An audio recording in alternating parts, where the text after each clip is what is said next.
Women are permanent prey every single time they leave the house because of all of these liberal, femme-minded, and why do you think girl feels, girl boss. Andrew Tate. The name alone sends shockwaves across every corner of the internet.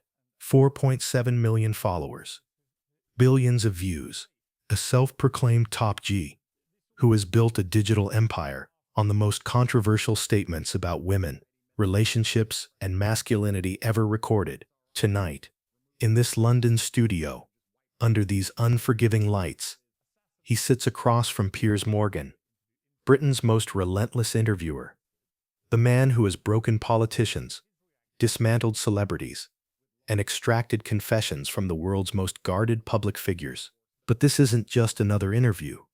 This is a reckoning. For months, Andrew Tate has dominated headlines. His arrest in Romania, his social media ban, his reinstatement, the leaked audio recordings, the witness testimonies, the global protests, both for and against his influence. Young men worship him as a prophet of masculinity. Women's rights activists call him the most dangerous man on the internet. The truth, as always, lies somewhere in the darkness between perception and reality. As Tate adjusts his diamond-encrusted Rolex worth more than most people's annual salary and smooths down his bespoke Italian suit jacket, there's something different about him tonight. The usual swagger is there, the practiced confidence, but underneath it all, there's a man who knows that this conversation could define the rest of his life.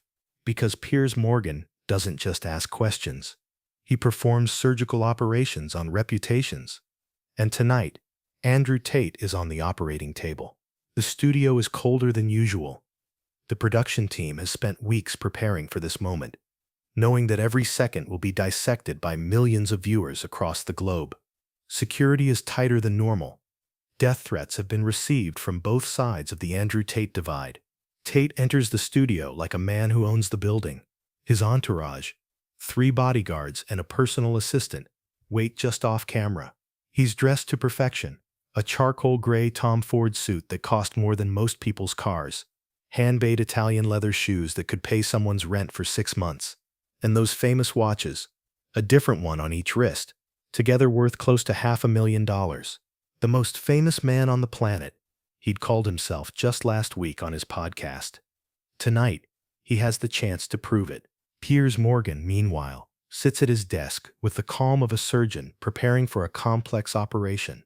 In front of him lies a thick folder, months of research, printed transcripts, social media screenshots, legal documents, and witness statements.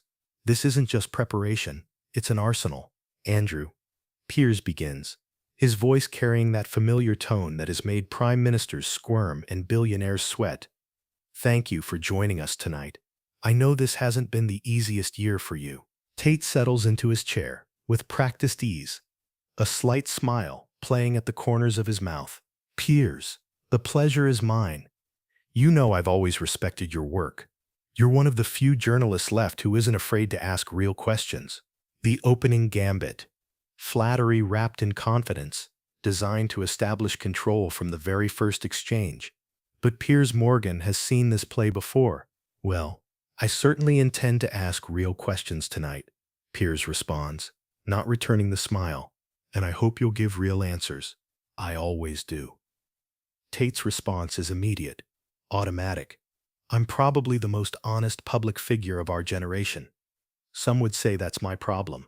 The camera captures every micro-expression, every subtle shift in body language. Tate's hands rest confidently on the arms of his chair. His posture is open, relaxed.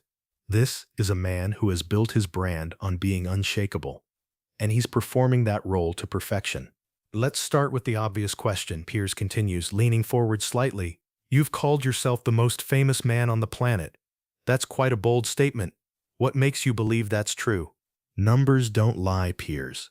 Tate's voice carries the smooth confidence of a man who has answered this question 1,000 times. My social media reach exceeds most world leaders. My name generates more Google searches than Hollywood A-listers. My content has been viewed billions of times across every platform. But fame and infamy aren't the same thing, are they? Piers's interrupt is subtle but pointed. Hitler was famous too. For just a fraction of a second, Tate's smile wavers. It's barely perceptible, but Piers catches it immediately.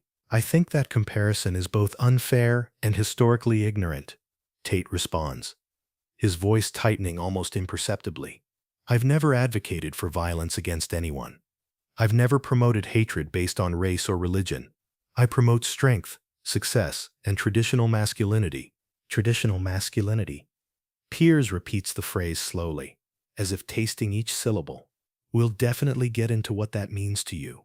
But first, let me ask you this. Do you ever wonder why your message resonates so strongly with young men specifically? It's a seemingly innocent question. But Tate recognizes the trap.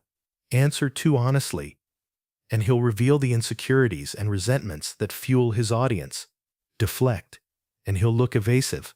Young men today have been abandoned by society, Tate responds, choosing his words carefully. They've been told that their natural instincts are toxic, that their desire to lead and protect is somehow problematic. They're struggling with depression, anxiety, and a complete lack of purpose. I offer them a different path. And what path is that exactly? The path of the warrior. Physical strength, mental resilience, financial independence, and the courage to speak truth, even when it's uncomfortable. The response is polished, rehearsed. Tate has given variations of this answer in countless interviews, podcasts, and videos. But tonight feels different. Tonight, Piers Morgan isn't just collecting sound bites. That sounds admirable, Piers acknowledges. Physical fitness, financial success, mental strength. Who could argue with those goals? But surely you understand that it's not these aspects of your message that have generated controversy. Of course. Tate nods, as if he's been waiting for this question. In our current cultural moment, any discussion of gender differences, any suggestion that men and women might have different strengths and roles, immediately gets labeled as misogyny. It's intellectual cowardice. The deflection is masterful. By reframing the controversy as cultural sensitivity rather than genuine concern about his specific statements, Tate positions himself as a victim of political correctness rather than a perpetrator of harmful rhetoric. But Piers Morgan has been in this business too long to let such deflections stand unchallenged.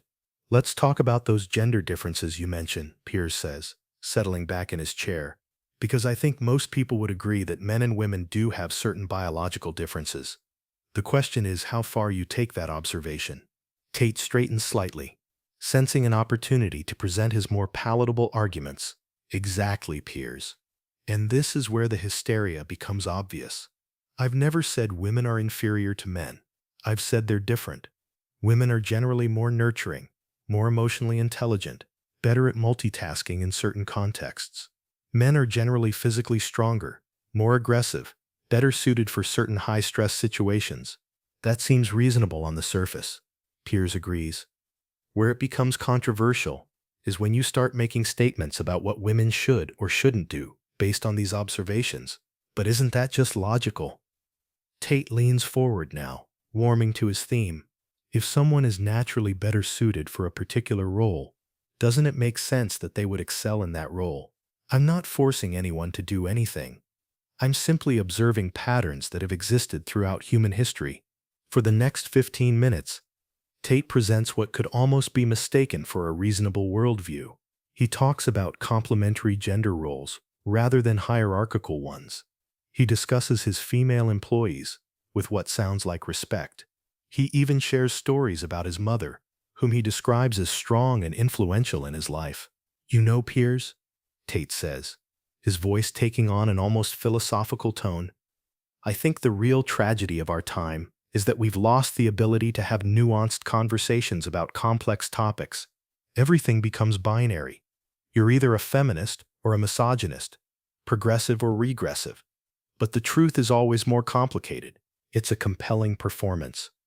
The man sitting across from Piers doesn't seem like the monster portrayed in countless articles and social media posts. He seems thoughtful, articulate, even reasonable. I can see why that message appeals to people, Piers acknowledges. The idea that we can have complex, nuanced discussions about gender without demonizing either side. But Andrew, Surely you must understand that some of your statements go far beyond observing biological differences, such as, the question is posed innocently, but there's a challenge in Tate's eyes. He knows what's coming, and he's prepared for it. Well, Piers responds, reaching for his folder. Let's look at some specific examples. The moment the folder opens, the temperature in the studio seems to shift. Tate's confident posture remains unchanged, but something flickers behind his eyes, a recognition that the real interview is about to begin. You've said that depression isn't real, that it's just sadness that people use as an excuse for failure. Given that mental health issues disproportionately affect young men, your primary audience, don't you think that's a dangerous message? Tate's response is immediate and practiced. I've never said depression isn't real, Piers. I've said that many people who claim to be depressed are actually just unwilling to take responsibility for their lives. There's a difference between clinical depression and the kind of learned helplessness that our culture promotes. But you did say, and I quote, "Depression is not real. You feel sad, you move on." How is that not dismissing the experiences of millions of people struggling with genuine mental health issues? Context, Piers. I was speaking to a specific individual about a specific situation. I wasn't making a blanket statement about clinical depression. The deflection is smooth, but Piers presses forward. All right, let's talk about another area where context matters. You've made numerous statements about relationships and how men should treat women. Would you say those statements represent your genuine beliefs, or were they also taken out of context? This is the moment Tate has been dreading and preparing for in equal measure. His entire brand is built on controversial statements about women and relationships. To disavow them would undermine his credibility with his core audience. To defend them opens him up to devastating criticism. My relationship advice comes from experience, Piers. I've had successful relationships with many women. I've learned what works and what doesn't. When I share that knowledge, it's to help men build better relationships. Help men build better relationships, Piers repeats slowly. Is that what you call it when you tell men that women are basically men's property? The words hang in the air like a blade waiting to fall. The question lands with surgical precision. For the first time since the interview began, Andrew Tate's composure shows visible signs of strain. His jaw tightens almost imperceptibly.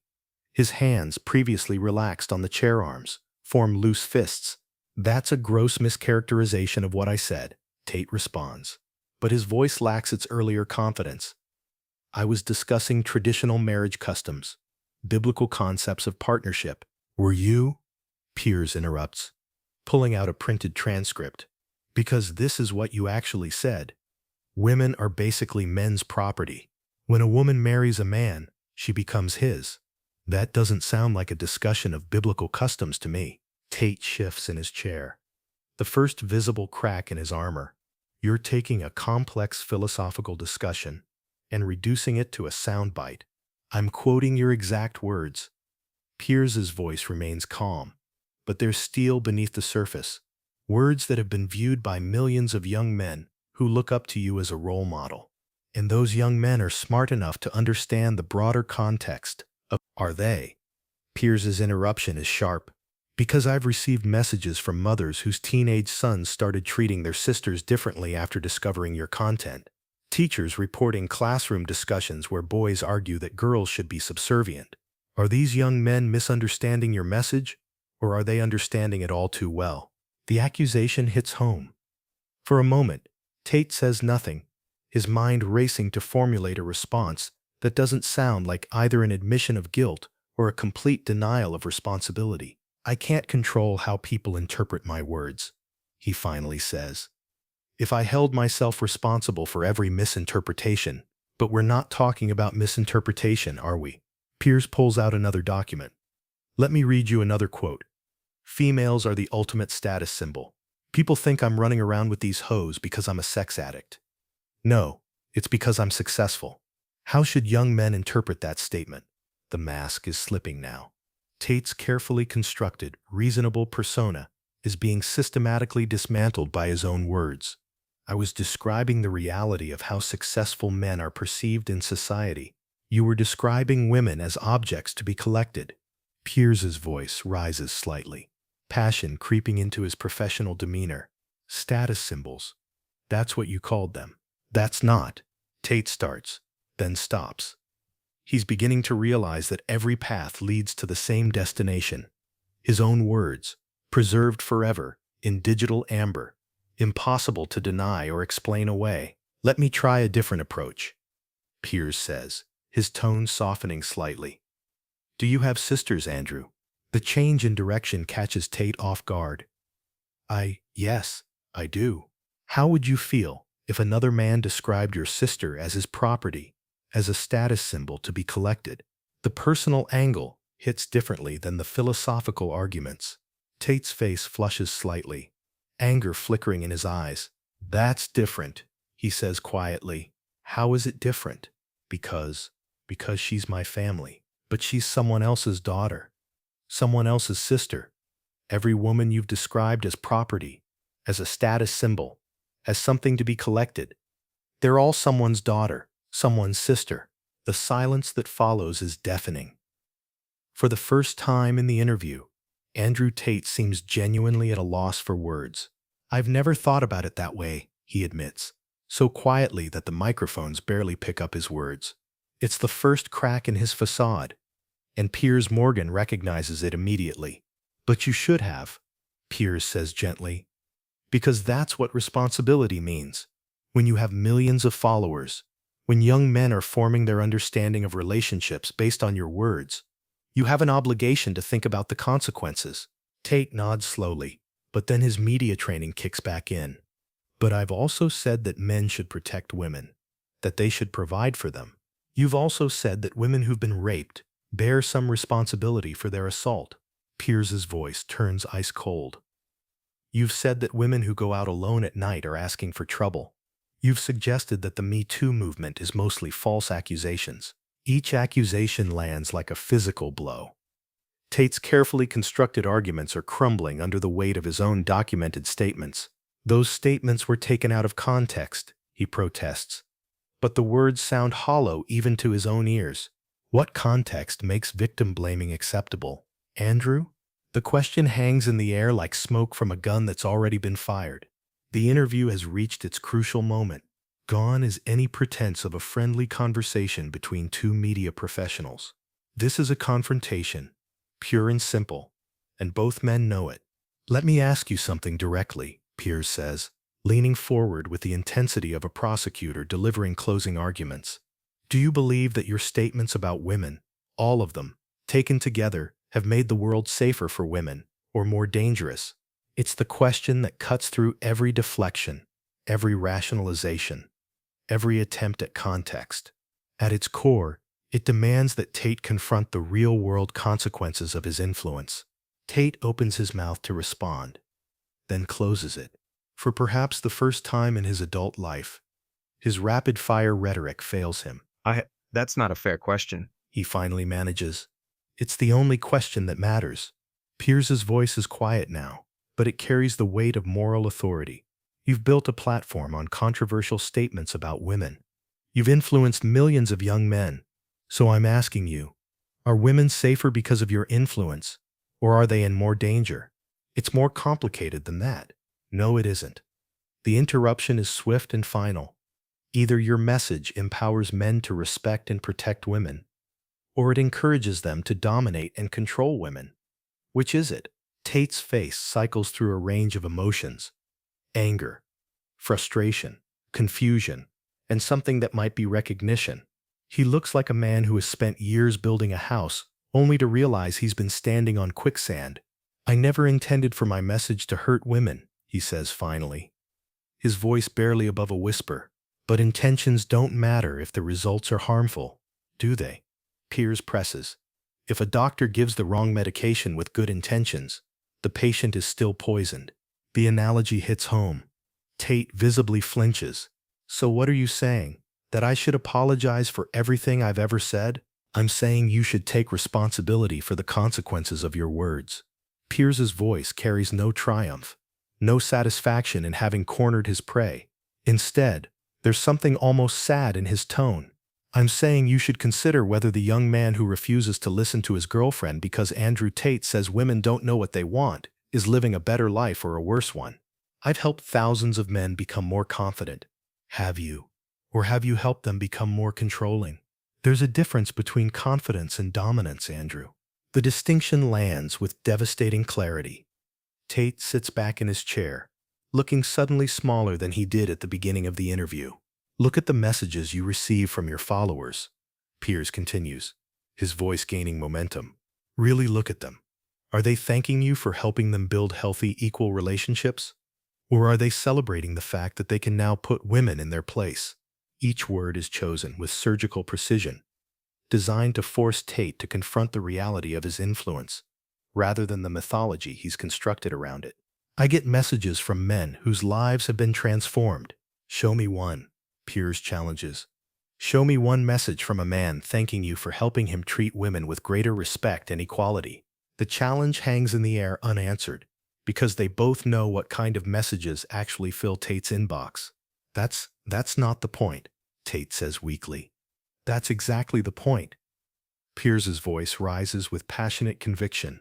You've built an empire on teaching young men that women are fundamentally different, fundamentally lesser, fundamentally something to be controlled rather than respected as equals. And now you're sitting here telling me it was all misunderstood? Tate's composure finally cracks completely. Color floods his face, and his voice rises to match Piers's passion. I've never said women are lesser. I've said they're different. You've said they can't be trusted to make their own decisions. You've said they need male guidance. You've said they're happier when they're controlled. How is that not treating them as lesser? Because Tate starts, then stops. The logic of his position, when laid bare, reveals its fundamental toxicity. Because you've confused protection with control, Piers continues, his voice gentler now. You've confused leadership with domination. You've confused traditional gender roles with female subjugation. The words land with the finality of a judge's gavel. Tate sits in stunned silence, confronted perhaps for the first time with the true implications of his worldview. I never meant for it to go this far, he whispers. And for the first time in the interview, he sounds like a human being rather than a persona. The studio feels different now. The confrontational energy has dissipated, replaced by something heavier, the weight of recognition, of consequences acknowledged, of a reckoning that can't be undone. Piers leans back in his chair, his voice taking on an almost therapeutic quality. Tell me about the first time you realized your influence was bigger than you expected. It's a different kind of question. Personal rather than accusatory. Inviting reflection rather than defense. Tate is quiet for a long moment, his bravado completely gone. When he speaks, his voice is different, smaller, more human. There was this kid, he begins hesitantly. Maybe 16, 17. He approached me at an event in Eastern Europe, and he started telling me about how he'd used my techniques with girls at his school. Piers waits, sensing that this is important. The way he described it, it wasn't confidence. It wasn't strength. It was cruelty. Tate's voice catches slightly. He was bragging about making girls cry, about humiliating them in front of their friends, and he was thanking me for teaching him how to do it. The confession hangs between them, raw and honest. What did you do? Piers asks gently. I told myself he misunderstood, that he was taking things too far, that it wasn't my responsibility. Tate looks up, meeting Piers's eyes directly for the first time. But I knew, in that moment, I knew that my message was creating monsters. And yet you continued. And yet I continued. The admission carries the weight of recognition, because by then, it wasn't just my message anymore. It was my livelihood, my empire, my identity. The honesty is startling in its vulnerability. This is Andrew Tate without the armor, without the performance, without the carefully constructed persona. Do you think about that kid now? Piers asks. Every day. Tate's voice is barely audible. I wonder how many girls he's hurt since then. How many other kids took the same lessons from my content? And what do you think you owe those girls? Those kids who were influenced by your message? It's the final question, the one that cuts to the heart of everything. Tate is quiet for so long that the studio audience begins to shift uncomfortably. When he finally speaks, his words are measured and painful. I don't know if apologies matter at this point. I don't know if anything I say can undo the damage that's been done. He pauses, his hands trembling slightly, but I think I owe them the truth, which is that I was wrong. The words come out in a rush, as if he's afraid he'll lose the courage to say them. Not misunderstood, not taken out of context, wrong. About women, about relationships, about what strength really means. The admission reverberates through the studio like a gunshot. This is Andrew Tate, the man who built his brand on never backing down, never apologizing, never admitting weakness, acknowledging fundamental error in his core beliefs. What would you say to the young men who have built their understanding of relationships on your teachings? Piers asks. Tate looks directly into the camera, his eyes bright with unshed tears. I would say that I led you astray, that the path I showed you leads to loneliness, not love, to control, not connection, to emptiness, not fulfillment. His voice grows stronger as he continues. Real strength isn't about dominating women. It's about lifting them up. Real confidence isn't about making others feel small. It's about making others feel valued. And to the women who have been affected by your influence, I'm sorry. The words are simple but carry tremendous weight. I'm sorry for the pain my words have caused. I'm sorry for the young men I've taught to see you as less than equal. I'm sorry for contributing to a culture that makes you feel unsafe or unvalued. The interview ends not with drama or confrontation, but with something rarer and more powerful. Genuine recognition of harm caused and responsibility accepted. As the cameras stop rolling, Andrew Tate sits in his chair, looking drained but somehow lighter. The performance is over. The reckoning is complete. Whether this moment represents genuine transformation or another calculated move remains to be seen. But in this studio, on this night, one of the internet's most controversial figures confronted the true cost of his influence, and for the millions watching around the world, the question remains, is acknowledgement of harm enough? Can someone who has influenced so many in destructive ways find a path to redemption? The answers lie not in this studio, but in the choices that follow, both by Andrew Tate and by the young men who have built their worldview on his words. Some reckonings end with justice. Others end with recognition. This one ends with the hardest truth of all, that influence, once unleashed, can never truly be taken back. The damage spreads like ripples in a pond, touching lives in ways the original thrower of the stone can never fully comprehend or repair. But perhaps, in acknowledging that truth, the healing can finally begin.